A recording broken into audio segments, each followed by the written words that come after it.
Bonjour, bonsoir. Nous sommes le 18 mars 2025. Il est 21 h et nous sommes à notre rendez-vous de psychanalyse pour tous. Bienvenue à tous. Voilà, nous sommes là. Il est l'heure. Alors, bienvenue. Alors, on va voir si ça s'ouvre par ici. Bonsoir Néléa, bonsoir Marie-Laure, bonsoir. Donc je crois que si je fais ça, ça va pouvoir marcher. Plus ou moins. Bon, alors aujourd'hui nous avons un nouveau sujet, nous sommes proposés un nouveau sujet, ou plutôt nous allons retravailler, parce que nous avons déjà travaillé le sujet de l'alcoolisme, mais nous allons le retravailler un petit peu d'une manière différente, puisque les sujets, en fait, on ne les termine, Christiane, bonsoir, on ne les ferme jamais, c'est pas un sujet, ça y est, on l'a travaillé, c'est bon, sinon que nous pouvons y retourner et le regarder à partir d'un nouvel angle, à partir de nouvelles... pas de nouvelles, sinon oui, de le regarder à partir d'un nouvel angle, à partir de la libido, à partir du désir, à partir de la jouissance, à partir de la régression, à partir des bonsoir, pif paf pouf, et non, de pouvoir les regarder à partir de différents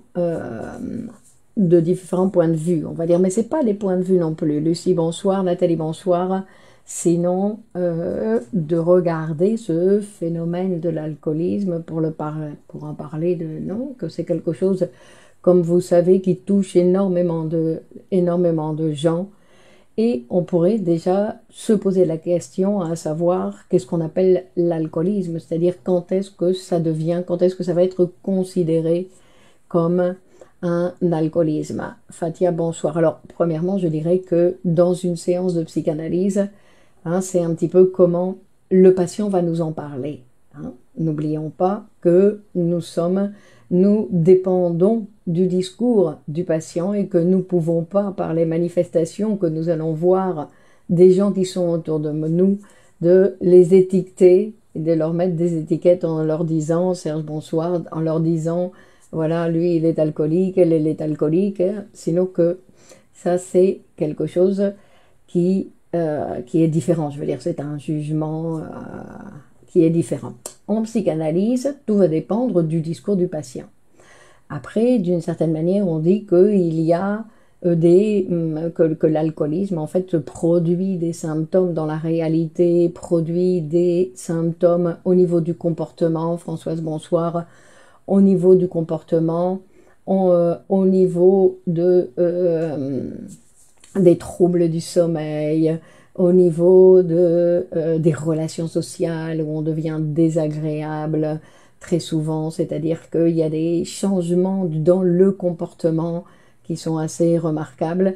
Et puis il y a différentes attitudes, on va dire différentes relations, c'est pour ça que tout dépend de comment le patient va en parler, puisque chacun va parler de sa relation.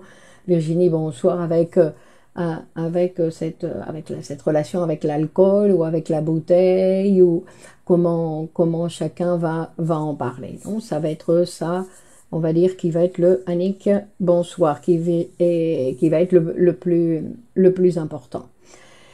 Mais nous savons encore qu'il y a des gens qui arrivent très bien à le cacher, c'est-à-dire des gens qui boivent une certaine quantité d'alcool tous les jours, qui ont besoin de leur quantité d'alcool tous les jours, et en fait très peu de gens s'en rendent compte. Donc nous, on va s'intéresser un petit peu à ce dont parle le patient en analyse, ce que nous allons écouter, parce que c'est de ça dont il s'agit, c'est-à-dire ce que nous allons écouter.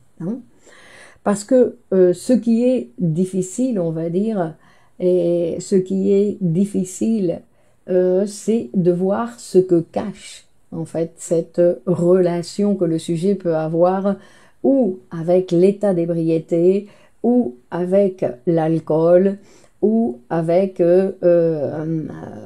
c'est-à-dire, qu'est-ce que l'alcool couvre, on va dire, non, parce que c'est comme si derrière l'alcool, il y a un secret caché ou il y a quelque chose de caché derrière l'alcool. Bon, et c'est-à-dire qu'il ne s'agit pas de travailler ou de chercher à faire pour que le patient cesse de boire de l'alcool, sinon de découvrir ce qu'il y a derrière, derrière ce liquide, on va dire. Bonsoir Marie. Et alors on va voir que l'alcoolisme, bien évidemment, on peut le prendre dans le sens où ce n'est pas simplement une question de consommation, sinon que c'est chez de nombreuses personnes un symptôme. C'est-à-dire que comme tout autre symptôme, ben, il y a quelque chose qui est caché, il y a une apparence, que l'alcoolisme c'est une apparence, qu'il faut voir réellement la question psychique qu'il y a derrière. Nadine, bonsoir. C'est-à-dire qu'on va voir que, comme dans tout symptôme, le symptôme est le résultat d'un conflit qu'il y a dans l'appareil psychique. Et donc, et l'alcoolisme, c'est aussi le résultat, une manifestation d'un conflit psychique qui est en jeu, même si, Myriam, bonsoir, Nadine, bonsoir, même si le sujet n'en sait rien, non? Parce que le sujet, en fait, il se retrouve avec ce symptôme et il ne sait pas trop pourquoi et il en arrive à boire, non? Il en arrive à boire et avoir besoin de boire, non? C'est-à-dire que, Mariam, bonsoir. Nicolas, bonsoir. Je ne sais plus si j'ai déjà dit à qui j'ai déjà dit bonsoir et à qui je n'ai pas encore dit bonsoir. Je vois les noms et les messages qui passent. Donc, on va dire que on peut penser, ou on va faire cette lecture ici ce soir, parce que on peut faire, comme je disais, d'autres types de lectures sur ce phénomène de l'absorption de ce liquide en grande quantité. Et c'est une manière, on peut penser que c'est une manière de traiter ce qui fait mal, quelque chose qui pèse ou quelque chose qui nous angoisse. On peut aussi prendre de l'alcool pour éviter cette sensation d'angoisse. Bonsoir Céline. Non? Et c'est-à-dire qu'il y a l'idée que l'alcool promet ou présente l'idée d'un certain soulagement. Hein? Mais en fait, c'est un petit peu erroné, parce que même s'il y a un soulagement momentané, on va dire que l'alcool laisse toujours une sorte un vide. En fait, on va boire parce qu'il y a cette sensation de vide, et après avoir bu, ben, la sensation de vide est encore plus grande. Hein? C'est-à-dire qu'il y a une sorte de gueule de bois, non seulement physique, mais aussi une gueule de bois psychique après avoir bu. Et en plus, parce qu'il va y avoir, bien évidemment, ce malaise que va présenter le sujet pour être tombé une fois encore dans le piège d'avoir recours à la bouteille ou à l'alcool. Non? Stéphanie, bonsoir. Alors, ce qu'on peut se poser la question, c'est pourquoi, pour certaines personnes, il est possible de boire quelques verres et de s'arrêter là et de ne pas avoir besoin de recommencer le lendemain, et pourquoi il y en a d'autres qui sont facilement attrapés par cette pratique et qui se retrouvent comme dans une impasse, non? Comme dans une impasse, c'est-à-dire la difficulté d'éviter de répéter l'action, de répéter l'action. Et c'est là où va rentrer pour voir qu'il y a ces deux types de personnes, on va dire, pour simplifier, et on va voir que, évidemment, s'il y en a un qui produit un symptôme et un autre qui simplement va boire pour se détendre et s'amuser dans la soirée, ben, qu'il y a en jeu l'inconscient qui va rentrer en jeu. C'est-à-dire que on peut commencer à boire en pensant qu'on va s'amuser, et puis on termine complètement ivre. Et on produit une relation de dépendance avec l'alcool. Parce que principalement, quand on parle d'alcoolisme, on parle d'une relation de dépendance. C'est-à-dire que quelque chose qui commençait ou qui commence, même quand c'est la dépendance, il y a un certain moment où au départ c'est quelque chose qui soulage, qui donne un certain plaisir, et au bout d'un certain temps, ben, ça commence à dévorer, on va dire, dévorer le désir, hein, c'est-à-dire à intervenir sur toutes les choses de la vie du sujet, c'est-à-dire que ses relations sociales, sa vie, son travail, tout peut être touché par cette pratique de l'alcool, hein. Et ce qui est aussi particulier, c'est comme dans de nombreuses situations où le sujet, en fait, il est aveugle à ce qui lui arrive, non? Et ça, c'est la particularité de l'être humain, que nous sommes aveugles à ce qui nous arrive. Et à ce qui nous arrive. Donc, et, et donc le sujet, ben, il ne se rend pas compte qu'il a commencé, hein, qu'il a commencé une relation de dépendance avec l'alcool, hein. Fatma, bonsoir, hein. C'est-à-dire que comme chez tous les êtres humains, on va dire chez tous les êtres humains, nous sommes tous aveugles à ce qui nous arrive. Et est-ce que la consommation d'alcool en boîte de nuit peut amener à une dépendance? Ça dépend, Céline, hein. Je veux dire, vous sortez tous les soirs. Bonsoir Bernard. Ah non, vous sortez tous les soirs. Vous avez tous les soirs, vous allez boire. Je veux dire que on va voir Bibi chérie, bonsoir. Et c'est-à-dire que l'alcoolisme, c'est quand on a besoin d'aller chercher, Marilyn, bonjour, d'aller chercher sa dose. Hein, comme on peut avoir d'autres types d'addictions en tout genre. Mais l'alcool, c'est quelque chose de particulier. On va dire l'alcool, c'est quelque chose de particulier parce qu'il y a la bouteille ou il y a le verre. Non, c'est associé il y a un liquide et un liquide qui rentre. Et que, donc, on va voir que le sujet va commencer à s'en rendre compte quand il va voir les effets que cette consommation provoque dans sa vie quotidienne, bien évidemment. C'est-à-dire que quand il commence à avoir des effets et dans sa vie quotidienne, c'est là où il va dire, tiens, il y a des effets qui se répètent, c'est peut-être que j'ai une dépendance qui ne me convient pas. Et pourtant, que je n'arrive pas à freiner. Non, parce que c'est ça aussi qui est intéressant de voir. C'est-à-dire que, Christine, bonsoir, c'est-à-dire que la volonté ne va pas nous aider. La volonté, on a beau y mettre toute notre volonté, et nous, c'est un produit puissant, dit Serge. Exactement, c'est un produit puissant. Mais vous savez, Serge, ce qui est intéressant aussi de voir, c'est qu'il y a certains produits qui n'a pas les mêmes effets sur tout le monde. Pas simplement parce que toutes les ébriétés ne vont pas se ressembler, mais parce qu'il y a des gens qui ne vont pas trouver ça puissant. Il y a des gens qui vont, de la même façon qu'il y a des gens qui boivent très peu et qui sont tout de suite ivres, il y a des gens il faut qu'ils boivent énormément pour être ivre. Et être ivre pour chaque personne, bien évidemment, ça se manifeste de manière différente.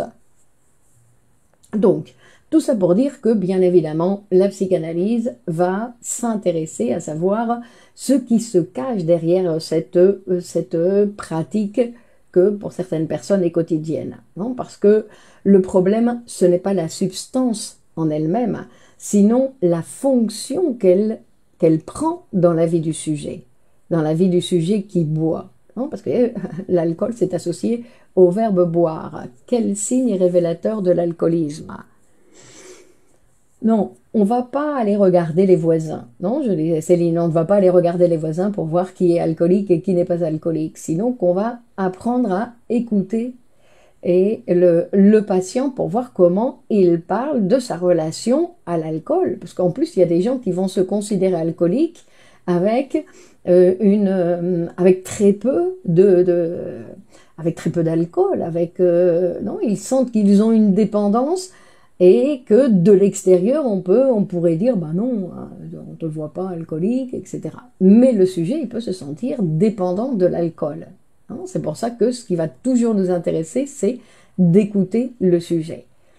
Donc, et dans l'écoute de la psychanalyse, ce qu'on peut se poser comme question, même s'il ne s'agit pas d'y répondre, sinon de se poser la question pour écouter un petit peu, pour voir comment le patient va nous en parler, c'est-à-dire qu'est-ce que le patient cache derrière cette pratique, qu'est-ce qu'il cache avec cette absorption d'alcool, qu'est-ce qu'il va cacher, qu'est-ce qu'il ne veut pas se montrer à lui-même, hein?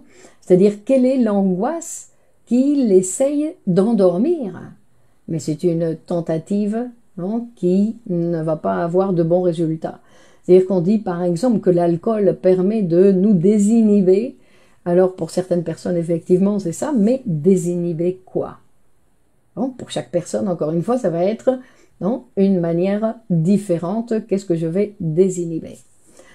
Donc, par exemple, dans la consultation, on peut écouter des gens qui vont parler de leur relation à l'alcool en montrant que, en fait, ça cache une histoire de perte, ou ça cache un deuil qui n'a pas été correctement élaboré, ou ça cache des conflits dans la famille, ou des peurs profondes, ou des échecs, ou des succès aussi, parce qu'il ne faut pas croire, il n'y a pas que les choses qu'on peut rapidement mettre une connotation négative, sinon qu'il y a aussi des choses qui sont positives et que certaines choses qui sont positives qui nous arrivent dans notre vie et que nous avons des difficultés à assimiler et à se rendre compte, ben non, j'ai réussi ça, je ne suis plus la même, je ne suis plus la même, non, j'ai réussi ça. C'est-à-dire qu'il y en a certains qui vont boire parce qu'ils ne supportent pas la vie qu'ils ont, et il y en a d'autres qui vont boire, par exemple, parce qu'ils n'arrivent pas à faire face à la vie qu'ils pourraient avoir. Non? Est-ce qu'on peut s'en sortir? Oui, Céline, on peut s'en sortir. C'est-à-dire qu'il y a une peur de vivre. Donc, je m'endors avec l'alcool. Non, je m'endors avec l'alcool, c'est-à-dire pour éviter de vivre certaines choses, ben, je bois une certaine quantité d'alcool qui va on va dire, ramollir, ramollir toutes mes relations, non? Laurie, bonsoir. Donc, il ne s'agit pas, bien évidemment, ni d'interdire à la personne de boire, ni de penser qu'il a un manque de volonté, que c'est pour ça qu'il n'arrête pas de boire. Non, il ne s'agit pas de ça. Nicolas dit, personnellement, très intéressé par ce sujet, j'ai consommé des doses quotidiennes de grands alcooliques pendant plus de 20 ans. Or, l'alcool m'a quitté très soudainement du jour au lendemain sans que je n'ai envie d'arrêter. On m'a opposé du terme de miracle que s'il s'agit d'une prise de conscience. Et une prise de conscience inconsciente n'est pas un miracle. Je ne peux encore à ce jour expliquer comment l'alcool m'a quitté. L'alcool l'a quitté, comme une femme qui l'aurait quitté, non? Comme quelqu'un qui l'aurait quitté. Donc effectivement, ça c'est intéressant ce que présente Marlène, bonsoir. Non, c'est intéressant ce que présente Nicolas parce que des fois, effectivement, il y a des modifications dans notre vie qui ont lieu et on ne sait pas comment elles se sont produites. On ne sait pas pourquoi, non, ça a eu, ça s'est produit. Allez savoir, non, c'est intéressant. Donc, Fatia dit, l'alcool, c'est un échappatoire d'une situation ou un problème. Alors, ça peut être un échappatoire ou c'est un échappatoire dans le sens où il y a peut-être quelque chose que je dois vivre, et comme j'ai peur de vivre cet inconnu, cette nouveauté dans ma vie, ben, non, je m'éteins, puisque l'alcool, entre autres choses, ça va nous éteindre un petit peu, non? Encore qu'il y en a d'autres qui vont utiliser l'alcool pour se permettre de faire certaines choses, pour se fâcher avec tout le monde, pour se disputer avec tout le monde, ou pour au contraire être, comment on dit en français, d'être très tendre avec tout le monde, non? Donc on pourrait se poser la question, puisque nous sommes dans cet espace de psychanalyse, on pourrait se poser la question à savoir qu'est-ce qui se cache derrière ce rituel répétitif, non? Parce que c'est aussi un rituel. Il y a tout, c'est un petit peu aussi comme la cigarette, il y a tout un gestuel qui accompagne la bouteille, non? Ouvrir la bouteille, se servir, vous voyez les premiers sons de ce liquide qui tombe dans le vin, dans le verre, non? Et donc, quels sont les mécanismes psychiques qui peuvent être en jeu quand, justement, je vais me servir un verre, non?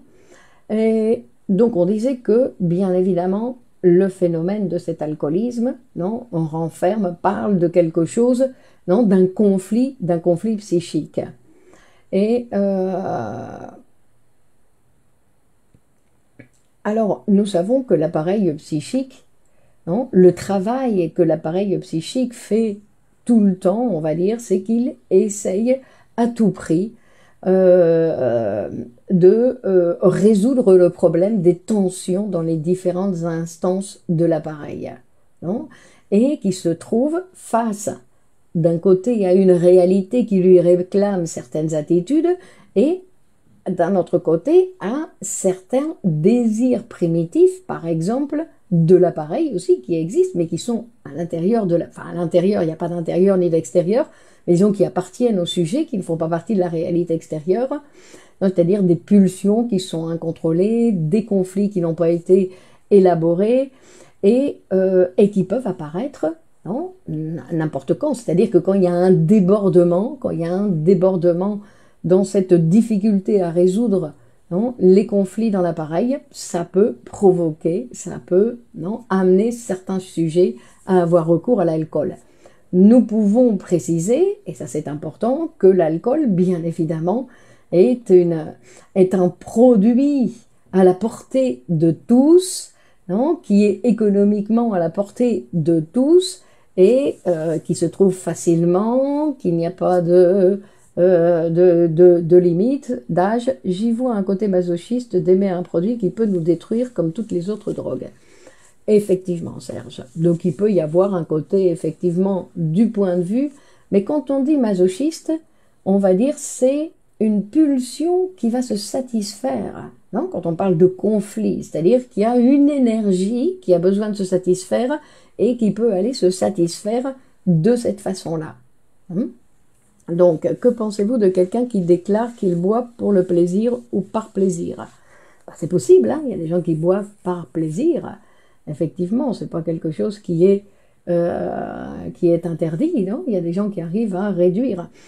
Et on peut aussi faire la lecture, puisqu'il y a des alcooliques qui boivent et qui en arrivent à se détruire complètement avec l'alcool. Donc, ils utilisent l'alcool avec comme une manière, on va dire, sans prescription ni consultation. Exactement, Myriam. Non, c'est très facile d'avoir accès à l'alcool, non? Donc, on pourrait aussi penser, non, comment la société nous pense, non, qu'elle est en train de nous enivrer et qu'on se laisse prendre au piège, non? Pour les alcooliques, ils se laissent prendre au piège, on va dire. Mais ce que je voulais souligner, c'est qu'il y a cette attitude de destruction, parce que Serge parle de masochisme, mais il y a aussi cette idée de destruction que petit à petit, non, il y a des maladies, ça peut provoquer des maladies. Une génétique culturelle, non, c'est pas une génétique culturelle, il y a toujours eu, dans toutes les sociétés, il y a toujours eu des drogues, non, ne serait-ce que le calumet de la paix, il y a toujours eu des drogues dans toutes les sociétés, mais une chose c'est alors Myriam dit, serait-ce une dépression? Alors on peut dire que dans certains cas, l'alcool peut être associé à une dépression, mais c'est pas que l'alcoolisme est en relation avec la dépression, mais ça peut être en relation, non, que ce ne sont pas deux choses qui vont être séparées. Mais moi, je voulais souligner le fait de cette destruction, que ce soit par la cigarette, que ce soit par différents types de substances qui sont néfastes au sujet, où en fait c'est un suicide timide, un suicide qui se fait à petit feu. Non, parce qu'une chose c'est le masochisme, parce que quand on se réveille le lendemain et qu'on voit dans quel état on est, que ce qu'on a fait hier, etc., où on se sent pas bien, et une autre chose c'est cette autodestruction que le sujet fait, non, comme Michel, bonsoir, non, sur lui-même, non, que c'est un suicide à feu doux. Non. Bon, c'est-à-dire que l'alcool peut être considéré, non, et pour certaines personnes, ça peut être considéré comme une solution transitoire, non, une défense précaire. Peut-on boire pour être en alliance avec un parent alcoolique?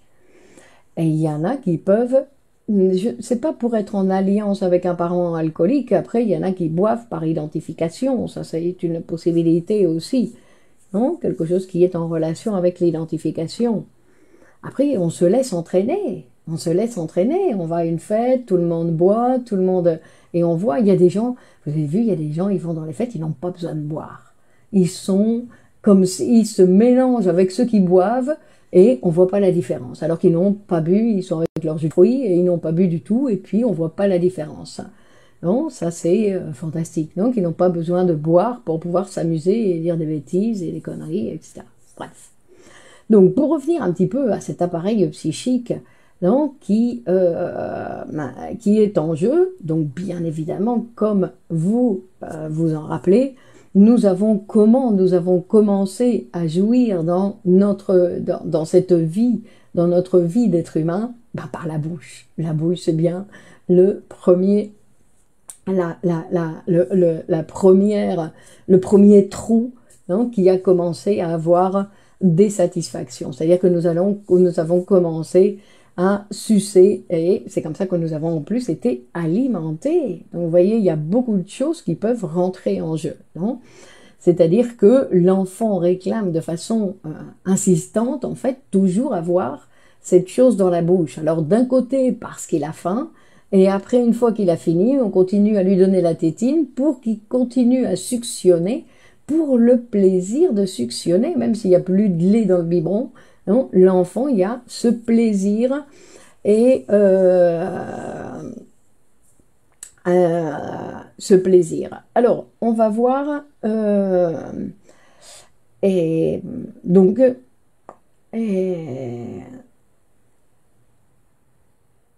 c'est quand même le seul produit légal et sans ordonnance qui procure une ivresse digne d'un sacré anxiolytique.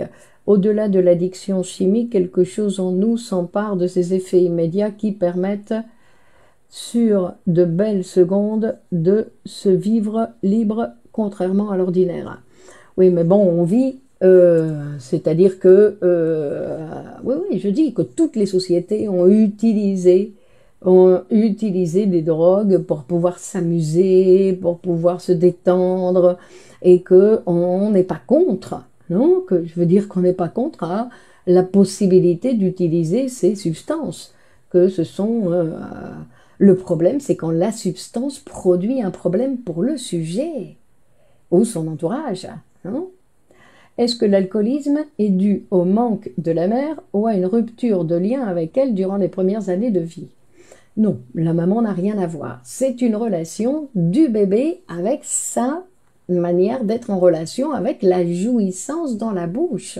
Hein? Nos premières jouissances se sont manifestées et en plus nous voyons que nous continuons à aimer sucer. Non? Qui est-ce qui ne prend pas des chewing-gums, des petits bonbons, non? Pour sucer, ou la cigarette, ou l'alcool, la bouteille, enfin peu importe, non? On n'est pas libre quand on est alcoolique, malheureusement. Très bien, Christine. D'accord? Donc il y a cette idée avec l'alcool d'une certaine inhibition, non, qui nous permet de dire plus facilement les choses. Non? Il y a des gens qui disent, moi si je suis pas alcoolisé, je peux pas aller draguer, j'ai besoin d'une petite dose d'alcool pour aller draguer. Bon, ben, que voulez-vous? Alors, donc c'est pour ça qu'on va voir que effectivement la bouche c'est la scène où va se présenter, non, autant de différents phénomènes d'addiction. Tout va passer par la bouche. Parents alcooliques, enfants alcooliques. Ah ben voilà, la formule mathématique simplette. Non, Céline, non. Non, pas du tout. Non, il n'y a pas de raison que les enfants copient les addictions des parents. Si l'on ne peut pas savoir pourquoi certains s'en rendent dépendants, on peut peut-être s'approcher du comment d'autres arrivent à n'en prendre qu'occasionnellement. Non, non, mais on peut savoir pourquoi les gens ont recours. Premièrement, parce qu'il y a une grande jouissance. Une grande jouissance qui fait partie de cette régression à cette étape orale de l'enfance. Non, c'est ce dont on est en train, cette lecture qu'on est en train de faire, non, c'est-à-dire qu'il y a une régression dans l'appareil psychique à l'étape orale où on revient à ses premiers plaisirs. Rendez-vous compte, c'était les premiers plaisirs que l'enfant découvrait et où il y avait une grande satisfaction. Le problème n'est pas tant le produit que le lien qu'on a avec. Non, de la jouissance qu'on va avoir avec ce produit. Parce qu'une chose, quand je parle de jouissance, je ne parle pas du plaisir. Je parle de la satisfaction que le sujet va obtenir dans l'appareil psychique. Donc c'est un lien au stade oral, comme vous le dites dans une autre vidéo. Ça peut l'être. Bah, de toute façon, le stade oral est en relation, puisqu'il y a la bouche qui fait partie. Donc il y a obligatoirement une participation. Peut-être qu'il n'y a pas que ça, mais il y a une participation, évidemment, non, mais surtout, c'est pas l'étape orale, c'est une régression à l'étape orale. C'est-à-dire que je reviens à un moment de mon développement psychique, parce que vous devez penser que dans l'appareil psychique, rien n'a disparu. Dans l'appareil psychique, tout est là. Donc, je peux tranquillement revenir, régresser, pas à ma guise, bien évidemment, parce que nous ne commandons rien de ce qui se passe dans l'appareil psychique, mais nous pouvons régresser à cette étape orale, non, ces premiers moments de l'enfance, non, et où il y avait en plus, on doit voir, c'est pas exactement comme la cigarette, parce que là c'est un liquide comme le lait, mais maintenant c'est plus le lait, non, que ces premiers courants de lait chaud que l'enfant pouvait avaler. Aujourd'hui, ce n'est plus, avec l'alcool, c'est plus du lait chaud, sinon que c'est un autre type, mais disons que c'est toujours quelque chose de liquide, hein. Et ce qu'on peut penser aussi, c'est que l'enfant, ben, dès qu'il commençait à pleurer, poum, on lui mettait le sein, on lui mettait le biberon, hein, par exemple. Donc il y avait tout de suite ce vide, ou cette expression, cette manifestation de l'enfant. On ne sait pas exactement s'il avait faim ou pas, mais en tout cas, les parents, poum, ils mettaient le biberon dans la bouche de l'enfant. C'est-à-dire c'était comme une tentative, non, premièrement de le faire taire, et c'est comme si cette gorgée, cette gorgée d'alcool vient remplir un vide. Non, je pense que ça, c'est quelque chose qui est important. C'est-à-dire qu'il y a, même s'il n'y a pas la sensation, parce qu'il ne s'agit pas de sensation exactement, bien qu'elle peut être là aussi, mais c'est pour remplir un vide, et un vide primaire, un vide de cette première étape, de satisfaire un manque, que le sujet ne trouve pas la satisfaction dans le monde extérieur, parce qu'en fait, ce qu'il devrait pouvoir réussir à faire, l'alcoolique, on va dire, c'est de trouver une satisfaction dans la réalité extérieure, ne pas avoir recours, non, à ces pratiques régulières et exagérées avec l'alcool. Donc comme il ne trouve pas de solution dans la réalité extérieure, mais il va se satisfaire et satisfaire ce vide. Ce vide, une castration primaire. Je ne sais pas ce que c'est qu'une castration primaire. J'étais totalement accro à l'ivresse procurée et je détestais le goût de tout alcool. Vous voyez, donc, mais peu importe, non, parce que ça c'est la manifestation, on va dire peu importe, pardon Nicolas, mais c'est pour ça que là, que parler est important. Très bien Christine. Parler est très important, parce que ça se fait aussi avec la bouche, parce qu'il y a aussi un plaisir à pouvoir parler. Et donc il y a la possibilité, entre autres, parce que c'est pas simplement ça, non, mais de pouvoir parler, de pouvoir être écouté, c'est quelque chose qui va produire aussi pour le sujet une satisfaction psychique. C'est pour ça que je dis, Nicolas, ça se passe dans l'appareil. Donc ça peut être, parce que vous vous dites, même consciemment c'était dégueulasse, j'aimais pas le goût, mais je pouvais pas l'éviter, non? Je voulais être ivre, non? Ce que je cherchais avec l'alcool, c'était l'ivresse, remplir ce vide, non? Remplir, comme cette sensation que je suis complet, non? Comme si cette sensation d'ivresse venait me compléter. Et même, hein? Donc, c'est-à-dire que l'alcool peut agir comme un substitut, on va dire, parfait. Le liquide rentre dans la bouche et donne l'illusion de calmer, de remplir un vide, de remplir en quelque chose qui est là où, non, ça peut être une angoisse ou ça peut être autre chose. Mais ce vide est beaucoup plus profond de ce qu'il paraît. Dans la vie, il y a des frustrations inévitables. Exactement, Serge. C'est pour ça que les frustrations, comme elles sont inévitables, elles ne devraient même pas être senties comme frustrations, puisqu'elles sont inévitables. Non? On va sentir frustration quand il y a quelque chose qu'on aurait pu éviter, mais si elles sont inévitables, pourquoi on les sent comme des frustrations? Il n'y a pas à les sentir comme des frustrations.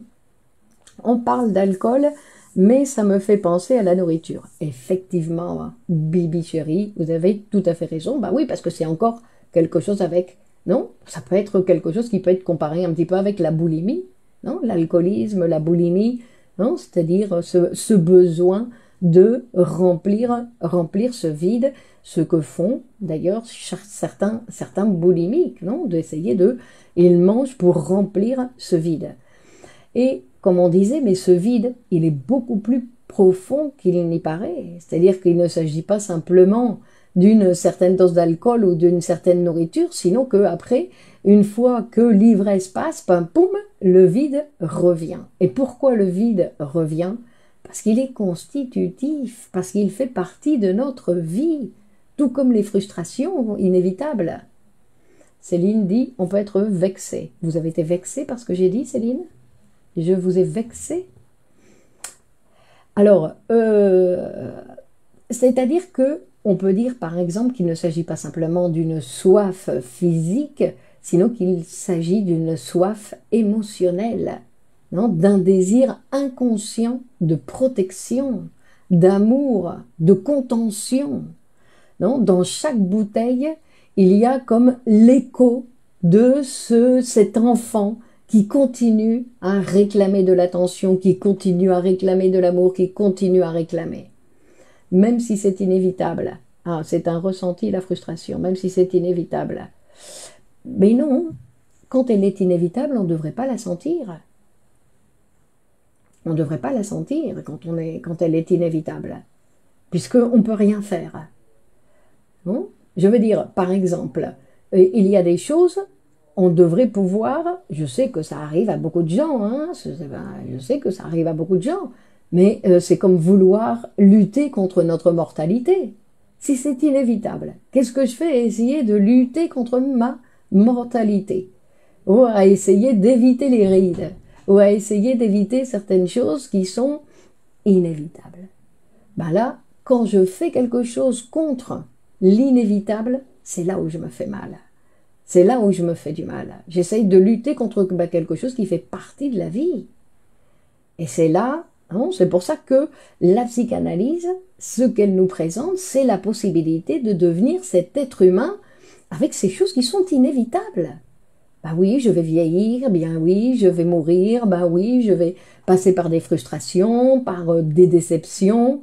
Non, je vais passer par... Et en plus, on doit, à la rigueur, on va dire comme les déceptions. Les déceptions sont des choses qui nous permettent de grandir. Les frustrations sont des choses qui nous permettent de grandir. Réclamer quelque chose, non, qui n'existe pas, ben, c'est quelque chose, je dois renoncer à réclamer quelque chose qui n'existe pas. Serge, les gens peuvent nous décevoir, l'alcool peut remplacer. Ben donc, vous voyez, vous avez des espoirs déplacés, parce que c'est pour ça que quand il y a une déception, ce qu'on devrait pouvoir faire, c'est grandir en disant, ben oui, j'ai espéré des choses qui n'existent pas. Je me suis trompée. Je me suis trompée face à une déception, c'est moi qui me suis trompée, c'est pas l'autre qui a fait, voilà, c'est moi qui ai espéré des choses, non, ben non. Nicolas, oui, c'est l'acquisition immédiate d'un amour plein sans sa contrepartie. C'est la petite illusion quotidienne d'avoir momentanément tous les avantages sans les inconvénients. Et chaque lendemain vient nous conter le contraire. Ok. Et Christine dit accepter les pertes, accepter la mort. Non, accepter l'être humain que nous sommes. Hein? C'est ça qui va être intéressant, c'est-à-dire accepter cet être humain que nous sommes. C'est pour ça que les déceptions, en fait, ça nous arrive quand on imagine des choses. On pense que... Non, il y a des gens qui pensent que les amis, ça doit jamais nous décevoir. Parce qu'une fois que ça nous déçoit, ben, c'est plus un ami. Ah ben, c'est des gens qui sont tout seuls. Hein, parce que les amis qui déçoivent, il y en a à tous les coins de rue. D'ailleurs, on dit, non, il y a un tango qui dit, les amis sont là pour nous décevoir. Parce que justement, comme c'est des amis, on attend plein de choses d'eux, et puis ben non, ils vont nous décevoir, bien évidemment. Ils ne vont pas être l'ami idéal dont nous avons rêvé. Bien évidemment que non. Pourquoi? Parce que l'idéal n'existe pas. L'ami idéal n'existe pas. Alors il y a des gens qui pensent, si pendant un certain temps, si cet ami est vraiment fantastique, etc., puis tout d'un coup il arrive un jour, boum. Donc grandir, c'est accepter les déceptions. Grandir, c'est accepter les déceptions. Exactement, d'accord, Céline. Ok. Moi, je dirais directement, ou être grand, c'est savoir que il y a plus de déception. Dans le sens où, Christine dit, surtout que la psychanalyse permet de découvrir qu'accepter les pertes nous ouvre à des choses beaucoup plus belles qu'on n'aurait pas imaginées. Serge dit, et moi aussi je peux décevoir, et de plus si je bois. En plus. Mais ça dépend, mais c'est pas vous qui avez ce pouvoir de décevoir l'autre. C'est l'autre qui attend des choses de vous, la même chose, qui attend des choses de vous qui ne correspondent pas. Attendre des choses de l'autre, ça ne correspond pas. On ne peut rien attendre des autres. On peut être content quand il y a quelque chose qui se passe, mais attendre quelque chose de l'autre, non. Nicolas dit, il y a les amis qu'on n'arrive même pas à décevoir tellement ils s'acharnent à se maintenir dans l'idéal. Non, ça n'existe pas, ça. Ça n'existe pas. Après, vous pouvez être aveugle. Il y a des gens qui sont aveugles, hein, pour continuer à avoir des amis. Donc, ils ne voient pas toutes les petites choses que les amis, les petites trahisons, on va dire, que les amis font pour continuer à avoir des amis. Ça, c'est une autre chose. Donc, on dit qu'en fait, quand on apprend à savoir l'être humain que nous sommes, parce que moi, je ne suis pas un être humain spécifique ou spécial, je suis un être humain comme tout le monde. Donc, ça veut dire, je parle de moi comme je parle de vous, nous sommes tous des êtres humains comme tout le monde, c'est-à-dire avec les mêmes, des particularités uniques. Et tout le monde, nous avons des particularités uniques. Alors, ce qui est intéressant, c'est de pouvoir ne pas être surpris par ces particularités. Il y a des gens qui sont surpris parce que, ah, regarde ce qu'il m'a dit. Ah ben, quelle est la surprise? Bah oui, les êtres humains, ils ont la capacité de dire des choses magnifiques et de dire des choses très méchantes et de dire des conneries et de dire... Non, c'est-à-dire que les êtres humains, ils ont toutes ces possibilités-là. Et de faire mal quand on attendait d'eux autre chose, ou de faire du bien quand on n'attendait pas, eh ben oui, il y a, toutes ces possibilités sont là. Donc pouvoir être un être humain, en fait, c'est-à-dire que ben, j'ai plus de déception. Je ne peux pas avoir de déception. Parce que je sais que l'être humain, si j'ai des déceptions, non, c'est parce que j'attends quelque chose. J'attends quelque chose de l'autre. Et comment je vais attendre quelque chose de l'autre? À la rigueur, on peut attendre, non, quelque chose de soi-même. Mais, et encore, avoir des déceptions avec soi-même, des fois c'est pire qu'avec les autres, non? Non, mais c'est pareil, avec moi-même, je ne peux pas rien attendre, on verra ce que je vais faire. J'ai l'intention j'ai l'intention. Alors, beaucoup d'intentions, et puis après, il ne se passe rien. Non, on voit, premièrement, on fait, et puis après, on découvre, ah, t'as vu ce que j'ai fait? Ah bah oui, bah, j'ai fait ça. Non, donc, il n'y a pas, il y a le faire. Il y a le faire. Bon, revenons un petit peu à cette situation de l'alcoolisme, non? C'est-à-dire que on disait que on peut penser, par exemple, que dans chaque bouteille, il y a l'écho de cet enfant qui demande de l'amour et de cet enfant, ou en tout cas de cet adulte qui n'a pas encore réussi à résoudre certains liens affectifs, non, qui continue à chercher, non, une certaine satisfaction dans ces liens affectifs et qui ne trouve pas, non. Et il essaye toujours, et dans la répétition, en fait, il a toujours l'impression que, ben, en fait, c'est comme si cette satisfaction était hors de portée, lui était hors de portée. Mais c'est parce qu'il attend quelque chose qui n'existe pas. Alors ça, à chaque fois qu'on attend quelque chose qui n'existe pas, ben, bien évidemment, alors du coup, on va se consoler avec la bouteille, non? Vous vous rappelez de la chanson, et ça, jolie bouteille, sacrée bouteille. Si on est honnête, on pourrait à la limite légitimement se sentir déçu d'éprouver de la déception, signe que nous étions dans l'attente. Exactement.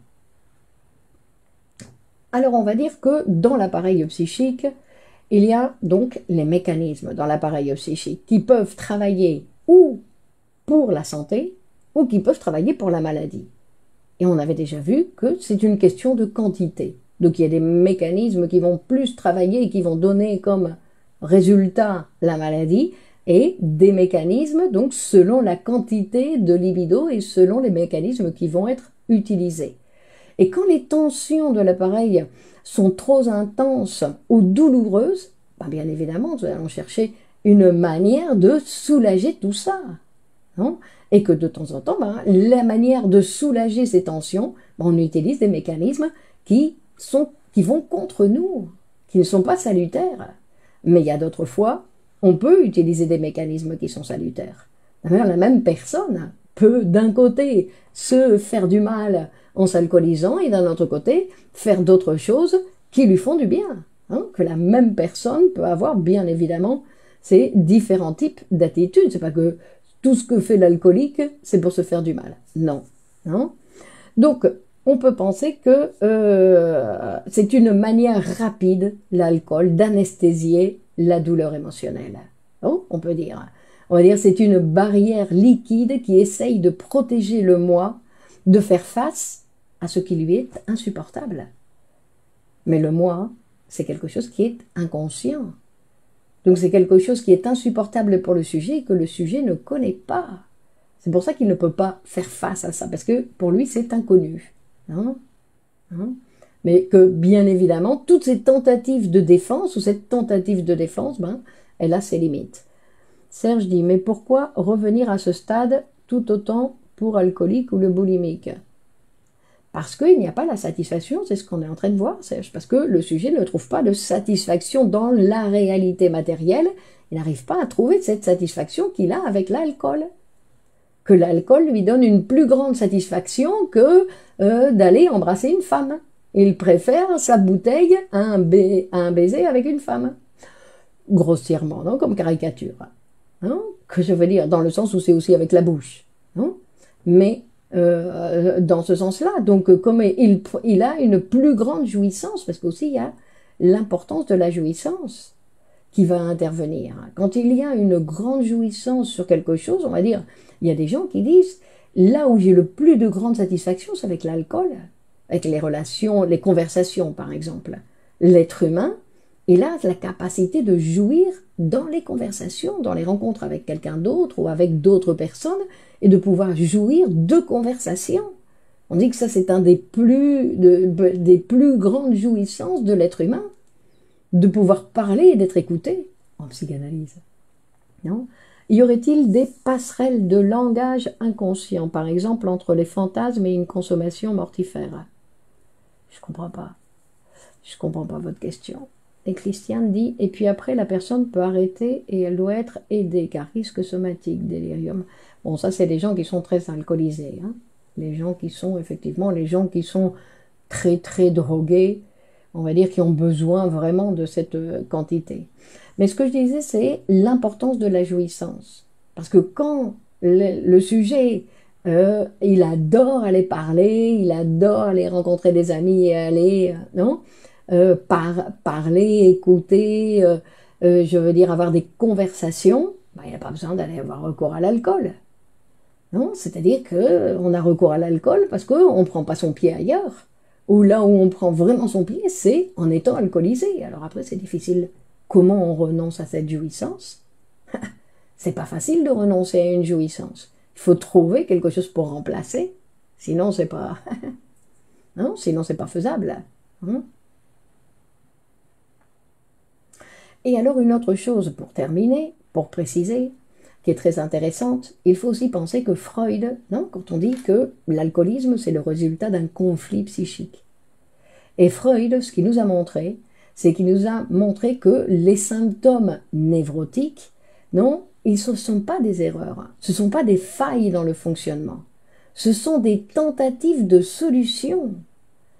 C'est-à-dire que le sujet, pour essayer de solutionner le conflit qui l'attaque psychiquement, il va le résoudre comme ça. Non, chacun avec ses symptômes, on va dire. Mais c'est une tentative de solution. Et je répète, c'est pour ça qu'il ne s'agit pas, dans aucune thérapie, d'essayer d'éliminer le symptôme, parce que le symptôme, c'est une tentative de solution. C'est d'ailleurs la meilleure solution que le sujet a trouvée dans l'appareil psychique, non ?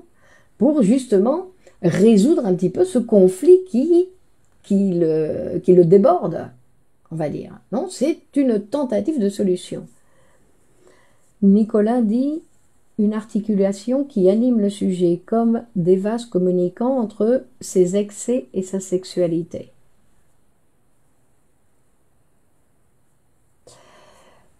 Si, ça c'est bien aussi, parce qu'il y a des désirs sexuels que le sujet ne veut pas faire face à ces désirs qu'il a.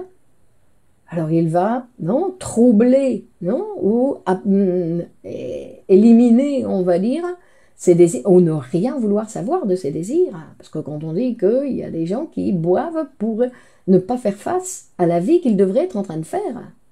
Au lieu de faire la vie qu'ils font, ils devraient faire une autre vie, modifier certaines attitudes, mais ils ne le font pas. Alors ils se retrouvent, non? Et puis avec tous ces désirs aussi, parce que tous les êtres humains, nous sommes un bouillon de désirs.